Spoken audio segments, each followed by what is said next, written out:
Ce qui me console, le ciel, c'est pas juste le ciel. C'est de les savoir dans un immense amour que je connais moi aussi déjà aujourd'hui. Ça fait pas tenir comme une amulette, vous voyez, comme quelque chose de magique, quelque chose auquel se raccrocher. Évidemment, ça donne cette espérance. Cette espérance, c'est pas une espoir, c'est pas une attente, c'est quelque chose qui est déjà là, mais qu'on ne perçoit pas encore. Voilà ce que c'est que mon espérance. Tout est déjà là, mais je ne le perçois pas encore à échelle humaine.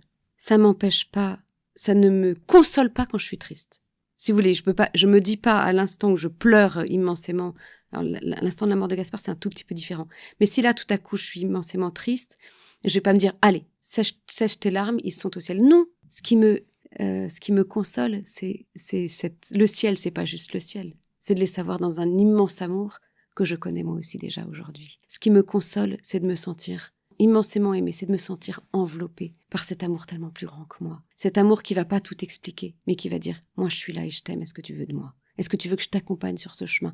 Pas pour l'éclairer, pas pour l'expliquer, pas pour faire gravir la montagne, juste pour t'aider au pas à pas. C'est pas un bâton qui va me permettre d'avancer plus facilement. C'est vraiment quelque chose qui m'enveloppe et qui m'enveloppe autant dans ma peine que dans ma joie. C'est quelque chose qui habite chaque instant de ma vie. Alors, j'y réfléchis pas tout le temps, mais c'est toujours présent à ma vie. Je le sollicite, je le secoue quand je souffre parce que j'ai encore plus besoin, mais je le ressens aussi dans mes beaux instants de joie.